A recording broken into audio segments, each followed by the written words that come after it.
welcome to the Great Detectives of Old Time Radio. From Boise, Idaho, this is your host, Adam Graham. If you have a comment, go ahead and email it to me, box13@greatdetectives.net. Follow us over on Twitter at Radio Detectives. Well, today's got a very special episode of Johnny Dollar, which I'll tell you about in just a second. Before we do get started, I did want to remind you that this weekend is the last day of our After Christmas special on Tales of the Dim Night ebooks. It's a great superhero parody. I think it will bring a lot of humor. You can go to dimnight.com for more details. I've mentioned before that that the sale is on Kindle, but it also can be used for other ebook readers. There'll be information on that at dimnight.com. Well, today is, as I said, a very special episode of Johnny Dollar. Now, Johnny Dollar is well known for script reuse. We've already run into a lot of instances where scripts from previous Johnny Dollars have been used on the show. In addition to this, when you get into some of the later episodes, there are scripts from shows like Richard Diamond, Sam Spade, Nightbeat, that all influence the development of particularly the Bob Bailey Johnny Dollar scripts, as well as, of course, Jeff Regan. However, this episode of Johnny Dollar is based on an episode of another radio show that wasn't explicitly a detective show. The concept for this script was actually first used in a February 18th, 1948 episode of Voyage of the Scarlet Queen. Voyage of the Scarlet Queen followed the adventures of Philip Carney, the ship's master, as he sailed across the Pacific encountering adventure. The series starred Elliot Lewis and Howard Duff as Carney. So what could a sea captain have in common with America's fabulous freelance insurance investigator, and how could you take the adventures of one and adapt them to another? Well, we're going to find out. It's the Queen Anne Pistols matter here on the Great Detectives of Old Time Radio. It's time now for Edmund O'Brien as Johnny Dollar. Hello, Dollar. This is Carter down at Tri-State Insurance. Yeah, I've heard of it. How are you, Bill? Fair. Listen, we have a vice president down here who has an idiot cousin selling insurance for us in New York City. Well, he's done it again. You call me for advice or sympathy? He just sold a $15,000 policy covering a pair of antique pistols for the trip from here to a buyer in Boston. Well, some of those old weapons are worth it. Well, these must be. That's why I want you to see that they get there. According to this Leonard Bonney, who brought the pistols this far from England, somebody tried twice to steal them. That we learned after he bought the policy. Will you take the job? Okay, Bill. And when can I talk to this Bonnie? He's at the doctor's, but he'll be back in my office in an hour. Doctor's? Yeah. The last time the thugs jumped him, they put a knife through his arm.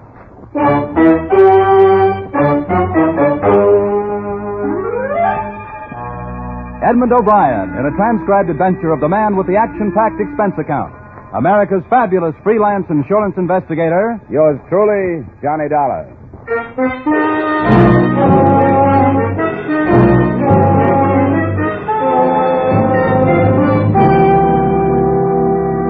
Expense account submitted by Special Investigator Johnny Dollar to Home Office Tri-State Insurance Company, Hartford, Connecticut. Attention, William Carter. The following is an accounting of my expenditures during assignment on the Queen Anne pistol matter. Expense account item 1, $1.75 cab fare from my apartment to your office, where I was introduced to Leonard Bonney, a tallish, badly proportioned man whose pasty complexion was just a shade darker than the sling that supported his left arm. Well, it's a pleasure, Mr. Dollar, a pleasure. Thanks. You've had a pretty rough go of it. That's right. And it's the truth that I'm glad to see somebody else taking the responsibility. You might tell Mr. Dollar about these attacks on you. Oh, yeah, I'll be happy to, Mr. Carter. The first time was in Liverpool before I boarded ship to come across. They came out from between two buildings near the wharf, 3 of them. They handed me a whack on the bean, and that's the truth. And before they could lay another hand on me, I raced off. Did you have the pistols with you? Oh, no. And I didn't have them in New York when another gang attacked me. They almost killed me with that knife. The pistols are here, Dollar. Would you like to see them? Yeah, I would. Here, I'll open the case. The box he opened was leather-bound and satin-lined. 2 pistols nestled in it, graceful flintlocks with 10-inch forged barrels upon which were engraved a coronet and a name so faint that I couldn't make it out. They're from the 18th century. They're worth £10,000 as a collector's item. Where do they go? Oh, to an antique gun shop at 272 Medford Street in Boston. The proprietor's name is Arthur Worthing. He's a British chap. He wears spectacles. You'll recognize him. Will you be coming with me? Me? I don't think no. I've had enough. I'll stay here and wait word from Mr. Carter that the pistols have got their safe. Oh, no. I've had enough.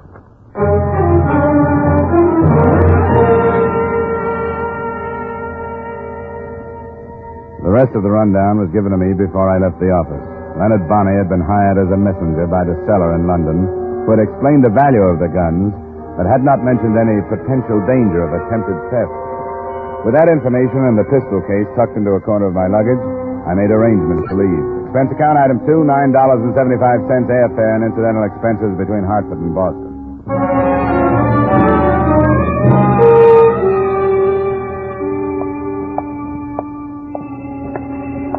The address on Medford Street that Bonney had given to me was on the fringe of the retail district. There was a sign, and there were a few dusty weapons in the window. Good day, sir. Hello, you Arthur Worthing? Yes, I am. My name's Dollar. I've been hired by the Mr. Bonney telegraphed me to expect you. The package, sir. I see you have the package. Yeah, I have it. This is a day I have long anticipated, sir. There. 2 masterpieces from the shop of James Freeman, Norwich, circa 1705. Sir, are you a fancier of arms? Nothing antique. Oh, that's a pity, sir, a pity. Fascinating study. These pistols have quite a remarkable history. Fashioned during Queen Anne's reign and gave service during one of Europe's blackest eras.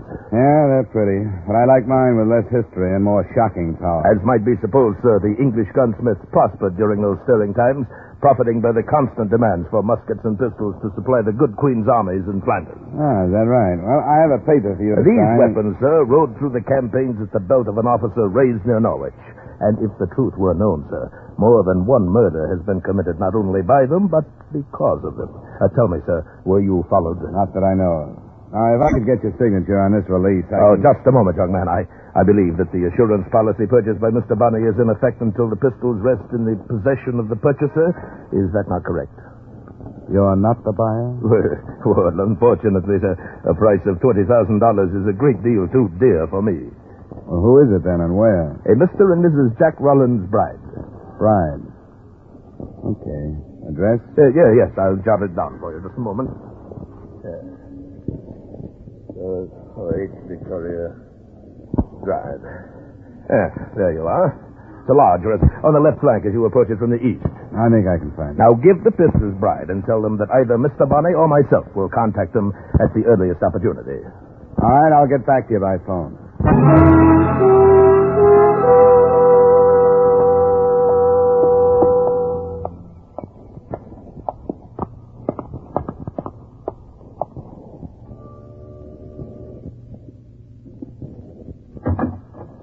Good afternoon, sir. I have a package to deliver to either Mr. or Mrs. Bride. Are they at home? Yes, sir. I'll take it to them. Well, my instructions are to give it to them personally. Who is it, Dean? A gentleman with a parcel for you, madam. A parcel? My name is Dollar. Are you Mrs. Bride? Yes.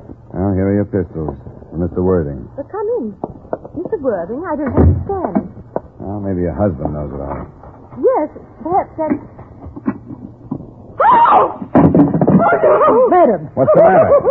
You can't. You can't. What's the matter, Mrs. Bride? Oh, heavens, Estelle, what's the trouble? Who is this man? What's it?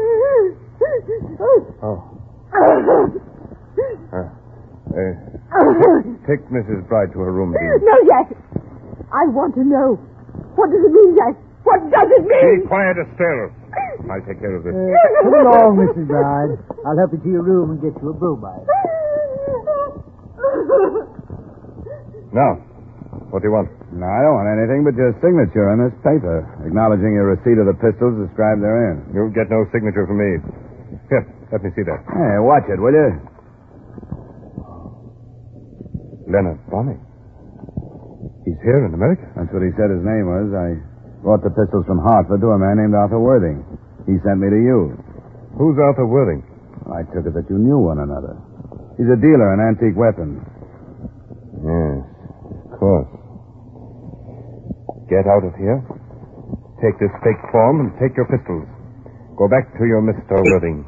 Your bluff won't work. Now, listen to me. I don't believe that Bonnie is here. I don't think he's still alive. Now, get out of here! I didn't bother to argue with him because as far as I could see then, he was either terrified, crazy, or both. With the pistols, I took the shortest route back to Arthur Worthing's gun shop on Medford Street.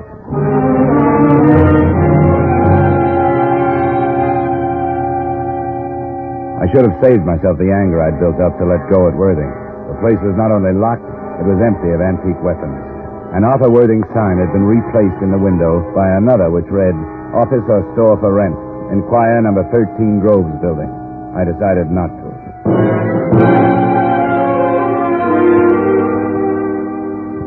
Expense account item 3, 70 cents, day letter to Tri-State reporting my lack of progress. And expense account item 4, same as item 2, transportation back to Hartford. My phone was ringing when I unlocked the door of my apartment at 10 that night.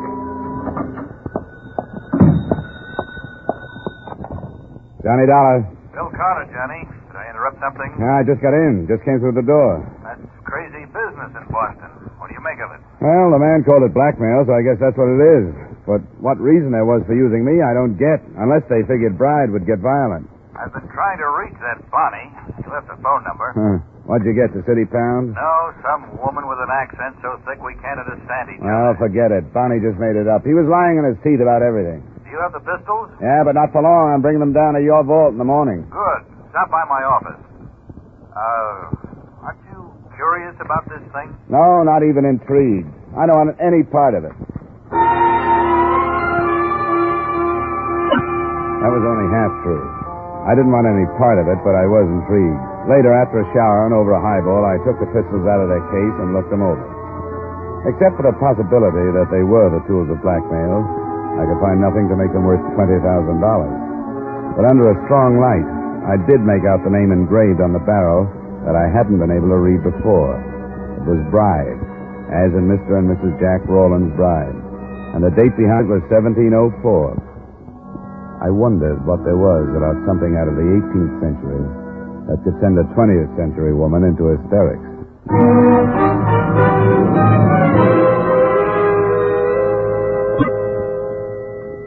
The next day, I saw the pistols put under lock and key, started to work on another case, and tried to forget the whole thing. But I was reminded of it again by the caller who was waiting for me in the corridor outside my apartment that night, the Bride's butler. I hope you'll pardon my intrusion, sir. You must know why I've come. Well, I can guess.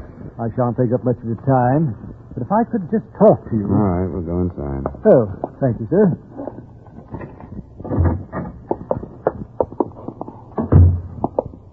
Sit down. I'll stand, sir. Could you possibly give me the pistols, Mr. Dollar? No. But why not, sir? Well, the main reason is I don't have them. Bride didn't seem to want them when I tried to give them to him. Oh, but he did, sir.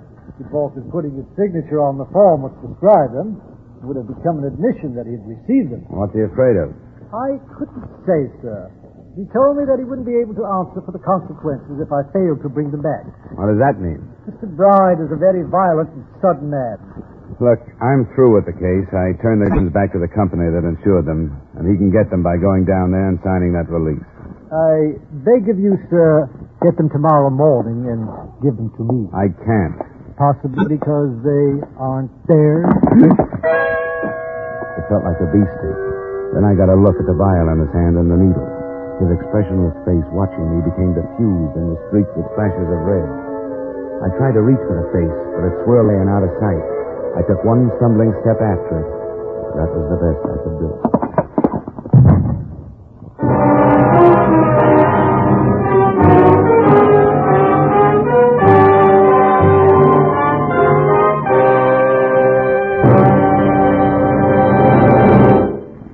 We will return you to the second act of yours truly, Johnny Dollar, in just a moment. But first, we Americans have a valuable heritage.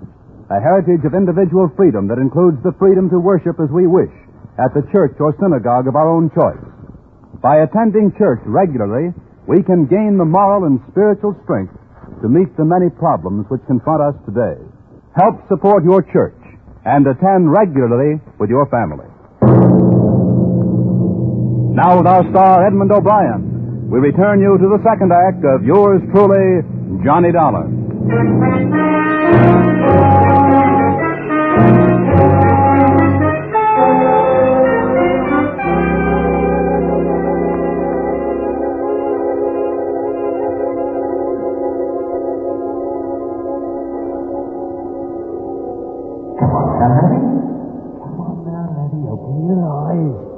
You can do it now. You can do it.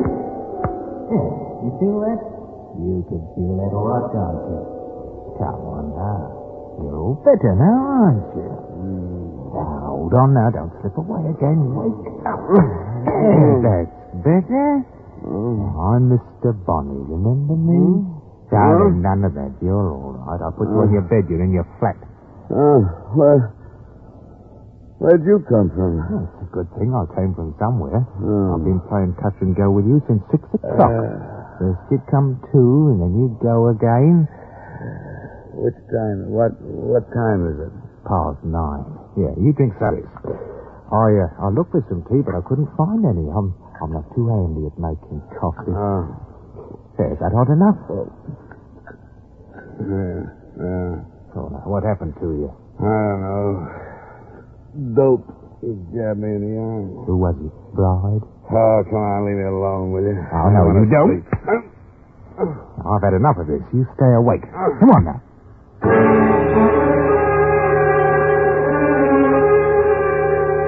That treatment went on for another 45 minutes.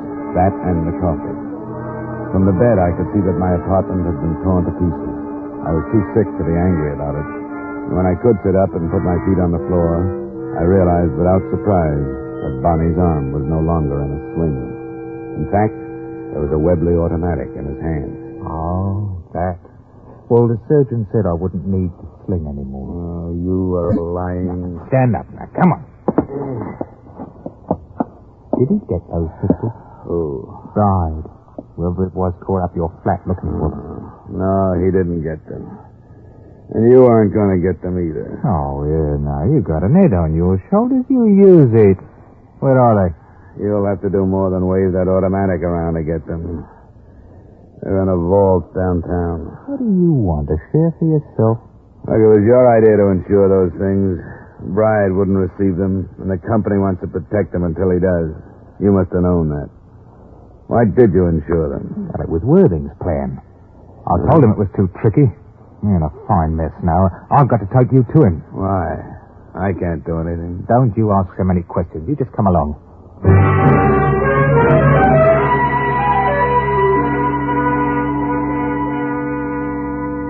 He gun-muzzled me out of my apartment and into a car. If I'd been in better shape, I might have been able to break away from him. But with my system still full of dope, I didn't have either the will or the energy for a try. I only half remember the trip. But the end of it was a shabby hotel within earshot of the harbor in Boston.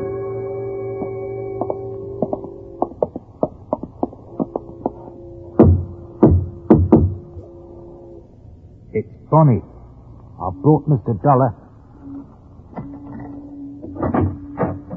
Capital, Bonnie. Capital. Come in. Hey, you're white as a ghost, Mr. Dollar. Are you ill? Yeah, and you don't help. They put a needle into him trying to get the pistol. Oh, what a pity. What a pity. Sit down, sir. Sit down, please, by all means. Did they get him? Well, he says no, and if he's telling the truth, we're in a mess. In a mess, Bonnie. He says the pistols are locked up at the insurance company in Hartford. Well, now, is that the truth? I don't see why that should be hard to believe. Now, what do you say to that? I told you it wouldn't work. You and your complicated plans. Now we've lost the whole thing. Nonsense, Bonnie, nonsense. Why, actually, the pistols are of no consequence whatsoever. Well, they were important enough in London when we talked about coming here with them. Of course they were, Bonnie, but now they've served their purpose. The brides have seen them. You have spoken to them on the phone. It only remains for you to collect the money. The end of the task, Bonnie. Well, I think we need it. Well, Mr. Dollar, it suddenly occurs to me that I have spilled the beans, as you yank so quaintly put it. I've told you the truth. I don't want to know the truth. Why don't you keep quiet, Worthing? That's a good idea. Until I get out of here anyway. Bonnie, stop him.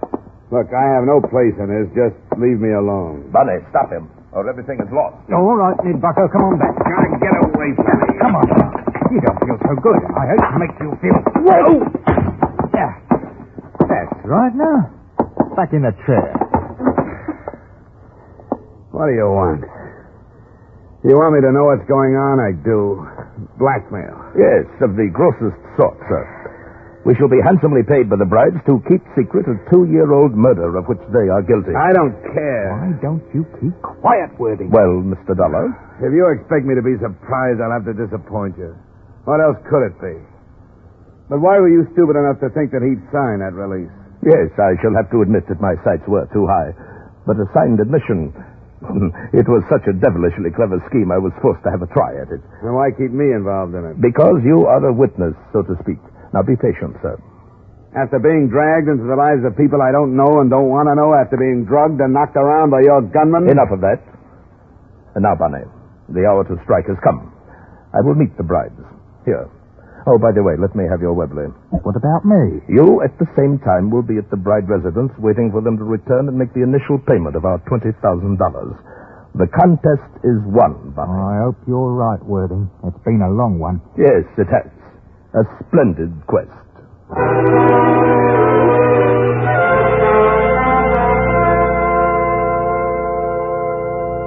He made a phone call to the brides, and Bonnie left. Worthing concentrated on the Webley automatic while we waited, and I concentrated on my head. By the time the brides arrived an hour later, I was almost able to stand without staggering.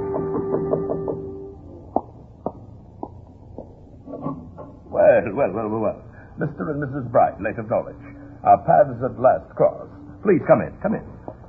I am Arthur Worthing. You don't know me, but I assure you that you will. Oh, you remember Mr. Dollar? Yes. We should hardly forget him. You're not alone there. I'm afraid I have most distressing news for you, Mr. and Mrs. Bride. I shall be unable to make deliveries since Mr. Dollar has gained possession of the pistols and steadfastly refuses to part with them. He is a veritable thorn in my side. Do you expect sympathy from us, Mr. Worthing? Well, indeed, I expect nothing of the sort. No more than your uncle, the Duke of Pembroke, would have expected from you had he known your true thoughts before you had him murdered. Are you lecturing Worthing? You're planning to profit from the same death. Yes, quite a profitable death to everyone but the poor Duke.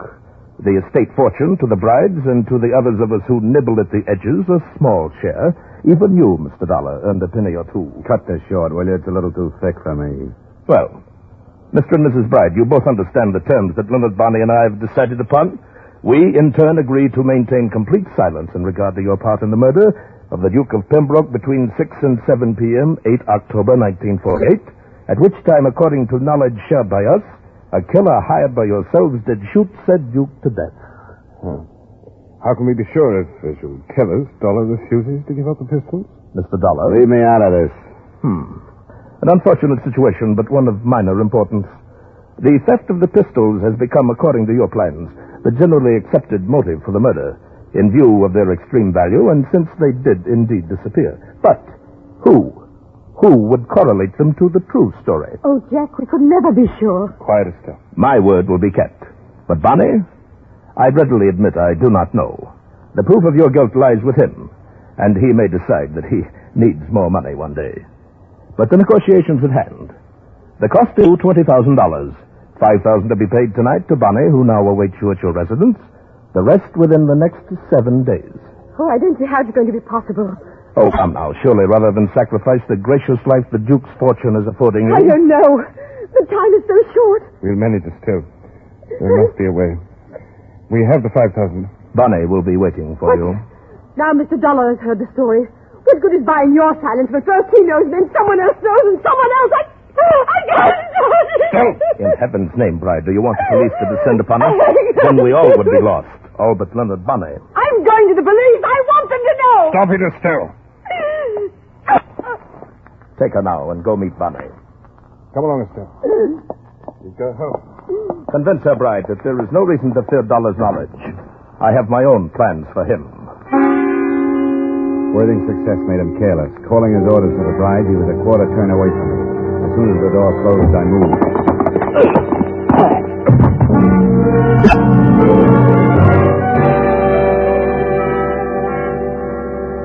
As far as I was concerned, it was a toss-up between being a good citizen and phoning the police or using my head and leaving. I decided on a compromise, an anonymous report. I leaned over him to double-check his name and started through his pockets. His inside coat pocket gave me a week-old receipt for the weapons with which he dressed up his phony gun shop. His wallet held some money, but no identification. I patted his side coat pockets. They were cluttered with the usual men's debris and nothing else. But I patted the empty pockets again, and down at the bottom of the right one, I felt a thin, rectangular object. It was inside the coat lining. I got my fingers into the seam and ripped. The object was a card set into a plate of Terran plastic. It said, Arthur T. Worthing, Inspector, CID, Scotland Yard. It was the devil.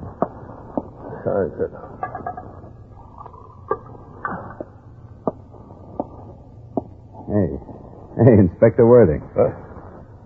I say that was rather... Here, try some of this. Thank you.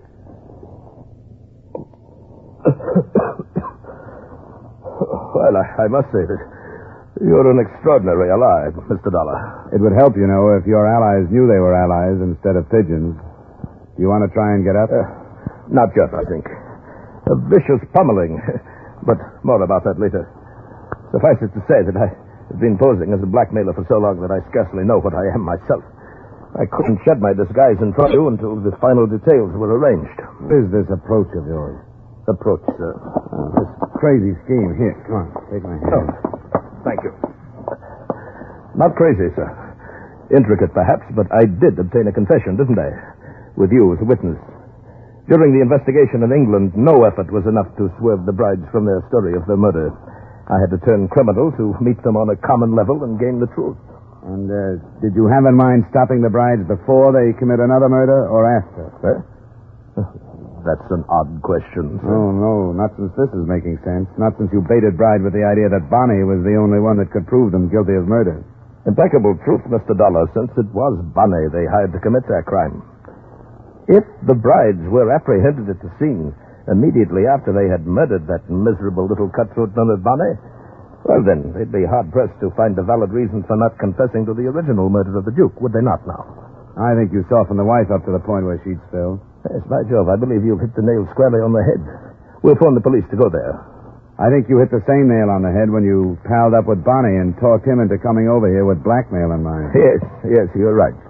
This has been a personal matter. The Duke of Pembroke was my friend. As I said, nothing could be done in England, so here I am. Unofficially, of course.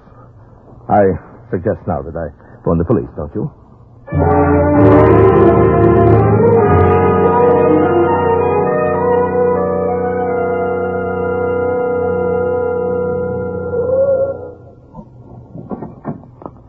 Here, driver, keep it.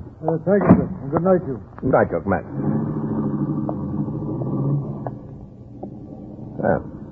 No sign of the police, Dollar. They'll arrive quietly. We'd better get up to the house. We dropped our cab a few yards down from the bride address. When we got there, we took the driveway. There was a light in a room I spotted the last time I was there, a library. We angled off toward it, but before we reached it, a look I tossed over my shoulder stopped me. Behind us in the street, I could see a swarm of uniformed figures slipping silently toward us. They were close, but not close enough.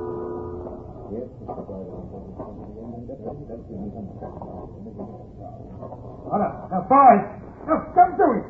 Look, I'll pick it up. I'll go back to England. You'll never be bothered finding it. Talbot, take 3 men and cover the rear. All right, come on, you guys. Let's go this way.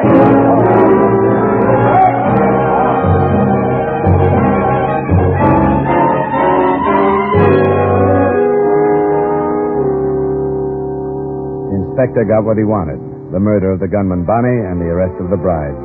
Justice is supposed to move in straight, formal lines. When that kind misfires, I guess it's cricket to go devious. He brought a victim as well as a motive clear across the Atlantic to set up the playoff scene.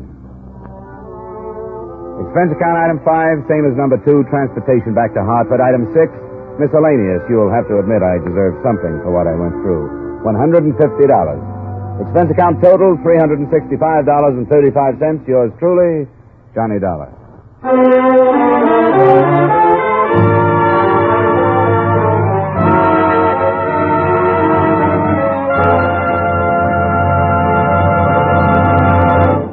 Yours truly, Johnny Dollar, stars Edmund O'Brien in the title role and is written by Gil Dowd with music by Wilbur Hatch.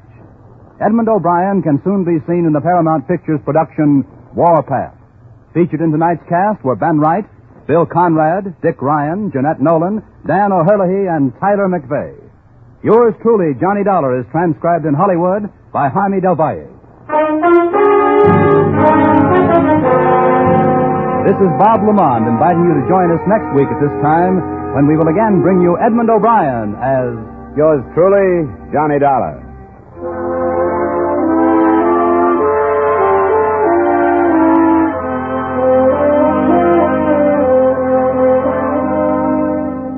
Every Saturday night, Americans from coast to coast play Sing It Again. Do you?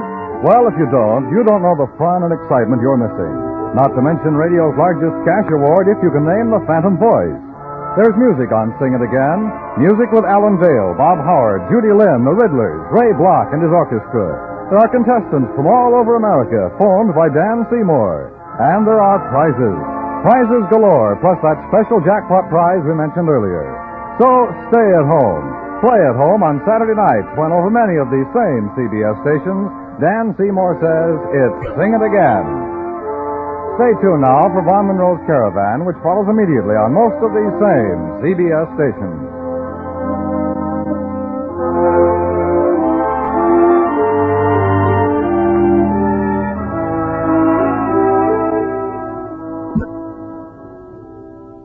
If you met a stranger on the street who offered to give you $4 for $3, you'd be pretty skeptical. But when Uncle Sam makes the same offer, you can take him up on it and be sure you're getting a square deal. By investing your money in United States savings bonds, you'll get that extra dollar profit when the bonds mature. Buy your bonds through the payroll savings plan where you work or the bond-a-month plan where you bank. This is CBS, the Columbia Broadcasting System.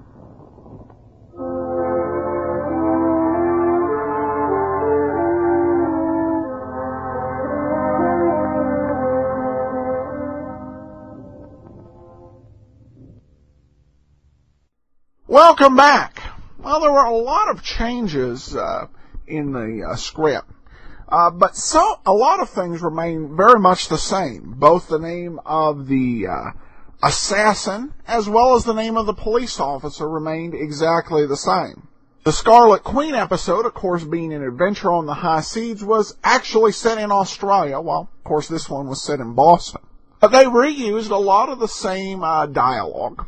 But, of course, there were occupational adjustments and things that were added in.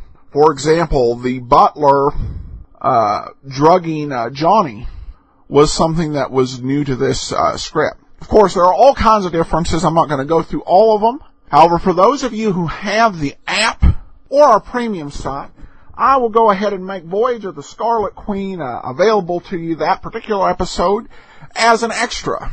And I've given some thought to doing a regular extra show. I don't want to do an actual detective show that I would do on this podcast, but there are some shows that are pretty close in relation to detective shows. And I could definitely see enjoying doing Voyage of the Scarlet Queen. Fascinating show, with a lot of elements in common with many of the detective shows. I got a nice email here from Fix-It Fish, who writes, Adam, for years I have enjoyed your old-time radio shows. Thought I'd take a chance and nominate you for a Tech Crunch Crunchy. And really did appreciate that nomination. Fortunately, the nominations were close, so it was a little late for me to be able to get news to you about it, but I appreciate when folks think of the show. Have a very special email from Heidi, who says, listening to the show on the Android app. Thank you so much for all your hard work, expanding the availability of the podcast to new mediums for virtually nothing. You have a loyal following, and I'm one of them. By the way, I'm going to buy a subscription of Audible for my hubby for Christmas through your website. Well, thanks so much, Heidi, and One of the advantages of taping ahead, I'm recording this on December 21st, but by the time it airs on December 31st, I will not be giving away any secrets. Thank you so much for all your comments and all your support in 2010. It's been really great. While we've only had a firm sponsor for 1 quarter this year, the audience has been sensational. Everybody really appreciate all your words of support. It definitely makes it worth it. And we're going to look forward to bringing you more great shows in 2011. That'll do it, though, for 2010. We'll be back next week with our first episode of 2011, which will also be our last episode of The Thin Man. In the meantime, send your comments to box13@greatdetectives.net. Become one of our many friends over on Facebook, facebook.greatdetectives.net. And from Boise, Idaho, this is your host, Adam Graham. See you next year.